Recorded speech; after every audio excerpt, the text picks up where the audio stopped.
2013년 추수감사절 특별집회 메시지 2에 왔습니다. 메시지 2번의 제목은 3일 하나님과 완결되신 영에 관한 계시입니다. 우리가 지난주에 요한에 보수하는 사역은 메시지 1번의 제목이 바로 생명에 보수하는 사역이라고 말했습니다. 이 생명에 보수하는 사역을 위하여 요한은 영원한 생명의 실제이신 3일 하나님과 완결되신 영을 메시지 2번에서 강조하고 있습니다. 우리가 메시지 2번을 다 추구해서 알 것입니다. 메시지 2번에 이 3일 하나님은 바로 근원이신 아버지요, 바로 표현이신 아들이요, 실제이신 그 영이라는 것을 우리가 보았죠. 이 3일 하나님은 원천이신 아버지요, 셈이신 아들이며 흐름이신 그 영이기도 합니다. 여전히 이 3일 하나님은 영원전에 계획하신 아버지이시고 이 계획을 성취하신 아들이시며 또한 그분은 그 영으로서 이 계획하고 성취한 것을 우리 안에서 적용하시는 영 하나님이라는 것을 기억할 필요가 있습니다. 그러므로 메시지 2번에서 우리는 3일 하나님과 이 완결되신 영에 관한 이 부분을 반드시 기억할 필요가 있습니다. 우리가 믿는 3일 하나님 혹은 교파에서는 3일 하나님, 삼위일체 하나님이라고 이야기하죠. 사실은 똑같은 의미이지만 우리 회복 안에 있는 지체들은 반드시 우리가 믿는 3일 하나님이 어떠한 분인가를 기억할 필요가 있습니다. 3일 하나님은 본질적으로는 영혼이 유일하게 하나이신 분으로 영혼이 동시에 존재하시고 영혼이 상호 내주하시는 유일한 한 분이시라는 것을 기억해야 합니다. 그러나 여기에 큰 그러나가 있습니다. 경륜적으로는 바로 세 방면을 가지고 있는 하나님이시라는 것입니다. 즉 그분은 하나이자 셋이시고 또한 셋이자 하나이신 하나님이시라는 것을 기억해야 합니다. 그러므로 우리는 우리가 믿는 3일 하나님, 결코 우리는 세 하나님을 믿는 삼신론주의자들도 아니고 또 아버지의 시대가 끝나면 아들의 하나님 시대만 존재하고 아들의 하나님의 시대가 끝나면 오직 성령 하나님의 시대가 있다는 양태론주의자도 아니라는 것을 우리는 다른 이들에게 말할 필요가 있습니다.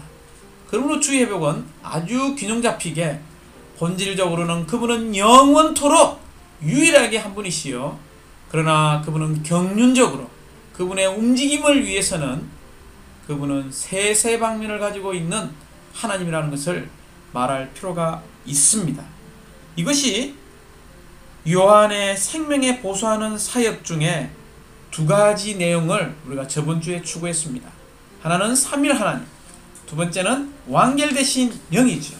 이 완결되신 영은 과정을 거치시고 완결되신 바로 3일 하나님, 즉 우리가 과정을 거쳤다고 말할 때는 영원한 하나님이 어느 날 시간 안에서 사람이 되신 것, 즉 육체가 되셨죠. 이것은 과정을 거치신 것입니다. 두 번째, 그분은 동일하게 사람처럼 슬플 때 슬퍼했고 기쁠 때 기뻐했으며 배고플 때 배고픔을 느꼈고 사람에게 불쌍히 여기는 마음을 가진 이런 인간 생활을 사셨습니다. 또한 십자가에서 그분은 죽으셨죠. 이것이 다 과정을 거치신 것입니다. 심지어 그분은 죽고 3일 만에 부활하셨죠. 우리가 말하는 과정을 거쳤다는 말은 이 부분들을 언급하는 것입니다. 그러므로 그분은 이런 육체되심, 인간생활, 십자가의 죽음과 부활의 과정을 통과하신 이후에는 바로 생명을 주시는 3일 하나님이 되셨다는 것을 기억할 필요가 있습니다. 이것은 경륜의 문제이지 결코 본질적인 문제가 아니라는 것을 기억하시고요. 부활 가운데 그분은 생명 주시는 영으로서 부활 안에서 우리에게 찾아오셨죠. 그리하여 거룩한 숨을 요한복음 2장 22절을 볼 때에 숨을 믿는 이들 안으로 불어 넣으셨습니다. 그럴 때 우리는 영 안에서 이제 하나님을 만날 수 있고 체험할 수 있으며 혼 안에서 이 하나님을 누릴 수 있고 우리의 몸을 통해서 이 놀라운 하나님을 표현할 수 있게 되었습니다. 그래야 그분이 우리 안에 들어오심으로 그분은 우리의 생명과 생명공과 모든 것이 대신 살아있는 신선한 호흡이 되었음을 찬양합니다. 이것이 과정을 거쳐 완결되신 영에 대한 두 번째 방면을 우리가 메시지 2에서 누렸습니다. 이제 우리는 메시지 3번에 왔습니다. 메시지 3번의 제목은 한 양떼이자 아버지의 집인 교회를 위한 그리스도의 목양하심입니다. 여기에 구절을 볼 때에 우리가 요한복음 10장과 요한복음 14장에 있는 구절들을 언급했습니다. 그러므로 메시지 3번의 주된 이 요한복음의 두 장을 꼭 읽어볼 필요가 있습니다. 먼저는 요한복음 10장의 강조점은 바로 목자에 있습니다. 또한 요한복음 14장의 강조점은 바로 아버지의 집이죠. 그러므로 우리가 제목에 있는 것처럼 한 양떼, 아버지의 집, 교회 똑같은 말입니다. 한 양떼, 이것이 바로 아버지의 집이요, 아버지의 집이 교회입니다. 우리가 한 양떼이자 아버지의 집인 이 교회를 얻기 위해서 그리스도의 목양하심이 필요하죠. 그러므로 메시지 3번의 중심 두 단어를 붙잡으라면 첫 번째는 교회요, 두 번째는 목양이라는 단어입니다. 특별히 밑에 있는 요한복음 10장 10절에서 여기에 나오는 생명은 조회의 생명이죠. 11절에도 생명이 나오는데 이 생명은 혼의 생명이 슈케의 생명입니다. 영의 생명과 이 혼의 생명이죠. 그리고 요한복음 10장 15절부터 17절 읽어보면 아주 중요한 단어가 이 슈케의 생명인 혼 생명, 즉 인간 생명을 버리겠다라고 말씀하고 계십니다. 버리노라, 이 단어에 우리가 주의할 필요가 있습니다. 요한복음 14장 2절의 강조점은 뭡니까? 바로 아버지의 집이지요. 14장 3절에는요, 바로 아버지의 집은 그분이 거처하는 처소입니다. 그러므로 메시지 3번에 이런 중심적인 부담을 한 문장으로 이야기하자면 바로 생명의 목표와 목양의 목표는 아버지의 집인 교회를 얻는 것입니다. 이 아버지의 집인 교회를 얻기 위해서 그리스도는 죽음과 부활을 통해서 이 놀라운 신성한 생명을 해방하였고 심지어 부활 안에서 이 놀라운 신성한 생명을 우리 안으로 분배하셨습니다. 그러므로 이렇게 해방되고 분배된 이 신성한 생명의 결과와 목표가 있는데 그것은 바로 교회를 얻는 것이고 교회를 건축하는 것입니다. 그러므로 우리가 교회 생활 가운데서 우리의 모든 일의 목표는 무엇입니까? 그것은 바로 교회를 건축하는 것입니다. 우리는 교회를 건축하기 위하여 그리스도께서 목양하신 것처럼 하나님을 따라 우리가 목양함으로, 즉 하나님께서 목양하시는 것처럼 우리도 한 양떼인 많은 양들을 목양함으로 그들을 교회 안으로 이끌어올 필요가 있습니다. 그러므로 오늘날 교회 안에 긴급한 필요는 목양의 일이라는 것이 이 메시지 3번의 중심적인 부담입니다. 먼저 메시지 3번은 로마자 1번, 2번, 3번으로 되어 있습니다. 로마자 1번은 바로 이 요한복음의 강조점은 교회를 산출하는 거죠. 즉 교회입니다. 로마자 2번의 강조점은 바로 생명의 목자를 이야기하고 있죠. 목자입니다. 로마자 3번은 바로 아버지의 집이죠. 아버지의 집을 위해서 목양하는 것입니다. 그러므로 로마자 1번에 이 요한복음에 따르면 생명이신 3일 하나님은 교회를 산출하십니다. 우리가 로마서를 읽어보면, 요한복음을 읽어보면 이 요한복음에 교회라는 용어는 나오지 않지만 많은 구절들이 이 교회를 상징하고 있습니다. 먼저 요한복음 2장 16절과 22절을 읽어볼 때 이게 집인 교회가 나오죠. 즉 비밀한 몸인 교회를 상징하고 있습니다. 요한복음 3장 26절부터 30절에는 신부죠. 이 신부는 누굽니까? 바로 그리스도의 배필, 신랑이신 그리스도의 배필인 신부는 바로 교회를 예표하고 있습니다. 요한복음 10장 16절에서는 한양대죠. 한양대가 누구입니까? 바로 교회죠. 요한복음 11장 52절에서는 바로 흩어진 사람을 하나로 모으는 것, 이 하나, 이것이 바로 교회이죠. 요한복음 12장 24절에 많은 미랄들이 갈리고 섞여져서 한 덩어리가 되죠. 이 많은 미랄들이 누구입니까? 바로 교회를 상징하고 있습니다. 요한복음 14장 2절부터 3절은 아버지의 집이죠. 이 아버지의 집은 교회입니다. 요한복음 15장 5절은 바로 포도나무의 가지들이죠. 포도나무는 그리스도입니다. 그러므로 포도나무의 증가와 확산인 이 가지들이 교회임을 보여주고 있습니다. 요한복음 17장에는 하나가 나오죠. 이 하나가 교회라는 것을 기억할 필요가 있습니다. 이제 로마자 2번에서 그리스도는 선한 목자로서 양들을 위하여 자기 목숨을 버리셨으며 그 결과 신성한 생명 안에서 한 양떼와 한 목자가 있게 될 것이라고 말하고 있습니다. 우리가 요한복음 10장 16절을 읽어볼 때 그리스도는 선한 목자입니다. 즉 양들을 위하여 자기의 목숨을 버리셨죠. 즉 그분은 생명의 목자라는 것을 기억할 필요가 있습니다. 그러므로 A번에 그분은 이런 선한 목자로 오신 이유가 있는데 그것은 사람들이 생명을 얻고 더 풍성히 얻도록 하기 위해서 오셨습니다. 이러한 생명을 얻고 이러한 생명을 더 풍성히 얻도록 하기 위해서 B번에 그분은 구속을 성취하시기 위하여 십자가에서 자신의 인간 생명을 버리셨죠. 그러므로 B번의 강조점은 구속의 성취를 위하여 바로 인간 생명을 버리신 것입니다.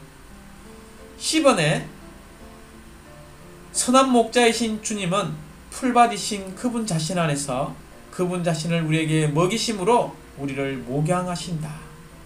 그분은 구속을 성취하신 다음에 우리를 어디로 이끌고 계십니까? 바로 풀밭으로 이끌고 계십니다. 선한 목자, 양을 인도하는 많은 목자의 가장 큰 임무가 뭡니까?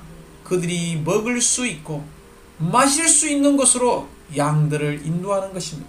그러므로 이 풀밭은 양들이 가장 기쁘고 가장 즐겁고 가장 행복한 곳입니다. 이와 마찬가지로 선한 목자이신 주님은 우리를 풀밭으로 인도하여 먹이심으로써 목양하시는 분이시라는 것입니다. 이제 D번, 그분은 이러한 풀밭으로 우리를 인도할 뿐만이 아니라 신성한 생명 안에서 이러한 양들인 우리를 인도하고 안내하며 심지어 우리를 지시하고 있습니다. D번, 결국 그분이 우리를 풀밭에서 먹이시고 목양하고 인도하고 안내하고 지시함으로써 우리는 어떻게 됩니까? 한 목자 아래에 있는 한 양떼들이 되는 것이 이번의 부담이죠. 이런 한 목자 아래에 있고 한 양떼 아래에 있게 하는 유일한 비결, 그 비결이, 그 열쇠가 F번 요한복음 21장에 나온다는 것입니다. 요한복음 21장은 바로 요한복음의 완성이자 완결이죠. 심지어 요한복음을 여는 열쇠로서 그 열쇠는 바로 목양이라는 것입니다. 이제 로마 숫자 3번을 볼 때에 여기에 주 예수님은 아버지의 집을 위해 생명 안에서 우리를 목양하고 계신다는 것입니다. 여기 아버지의 집을 기억해야 되죠. 이 아버지의 집을 위해서 그분은 목양하고 계시는데 이 아버지의 집은 무엇입니까? 요한복음 14장 2절부터 3절에 있는 이 아버지의 집은 결코 물질적인 영역이 아닙니다. 즉 과정을 거치시고 왕되신 3일 하나님과 그분께서 구속하시고 거듭나게 하시고 변화시키신 선민으로 이루어진 신성하고도 인간적인 합병체라는 것입니다. 그러므로 이런 아버지 집을 찬양합니다. A번. A번은 이 요한복음이 계시하고 있는 두 가지는 바로 생명과 건축이라는 것입니다. 생명은 건축을 위해 있고 이 건축은 전적으로 생명에 속하지. 그러므로 우리는 끊임없이 이 생명을 분배함으로써 하나님의 건축물인 교회가 확장되고 확대되고 단체적인 표현이 된다는 것을 볼 필요가 있습니다. B번은 부활 안에서 주 예수님은 더 큰 규모로 하나님의 성전을 재건하심으로 하나님의 성전을 단체적인 성전, 곧 그리스도의 비밀한 몸이 되게 하셨습니다. 즉 부활 안에서 하나님의 성전을 재건하는 것은 바로 그리스도의 비밀한 몸을 건축한다는 것입니다. 그러므로 신약에서 우리는 그리스도의 비밀한 몸이 건축되고 있음을 볼 필요가 있습니다. 그리스도인의 생활은 그리스도의 비밀한 몸을 건축하기 위해서 날마다 생활 가운데 죽음을 생명으로 바꾸는 생활을 살 필요가 있습니다. 매일 죽음을 생명으로 바꾸는 생활을 산다면 우리는 참된 아버지의 집을 갖게 될 것입니다. 이 아버지의 집은 어떤 집입니까? 바로 삼위일 하나님께서 육체되심과 십자가에서의 죽음과 부활을 통해 그분 자신을 믿는 이들 안에 일해 넣으심으로 그들과 완전히 연합되시어 그들을 그분의 거처와 표현을 위한 유기체로 건축되는 것이라는 것입니다. 다시 한번 이 10번의 아버지의 집은 믿는 이들 안에 하나님 자신을 일해 넣으심, 하나님 자신을 분배해 넣으심으로 나타나는 유기적인 건축물이라는 것을 기억할 필요가 있습니다. 이것을 위하여 그분은 10번의 1번 주님의 오심과 주님의 가심이 필요하다는 것입니다. 즉 하나님을 사람 안으로, 사람을 하나님 안으로 건축하심으로 하나님의 집을 건축하는 것입니다. 결국 이 하나님과 사람의 연합으로 산출된 그리스도의 몸은 아버지의 집이 될 것입니다. 이러한 아버지의 집은 세 단계로 되어 있다는 것을 기억할 필요가 있습니다. 첫 번째, 육체되심의 하나님의 단계죠. 두 번째는 부활하신 그리스도와 그분의 믿는 이들이 함께 교회로 건축되는 단계. 세 번째는요, 새 예루살렘으로 완결되는 단계입니다. 즉 육체되심의 단계, 교회가 건축되는 단계, 새 예루살렘으로 완결되는 단계입니다. 메시지 3번의 중심적인 부담은 우리의 모든 생명의 목표와 우리의 목양의 목표는 하나님의 집인 교회를 얻는 것입니다. 그러므로 오늘날 우리의 교회생활 가운데 긴급한 필요는 우리의 모든 생활과 우리의 일이 목양의 생활과 목양의 일이 될 필요가 있습니다. 주님을 찬양합니다.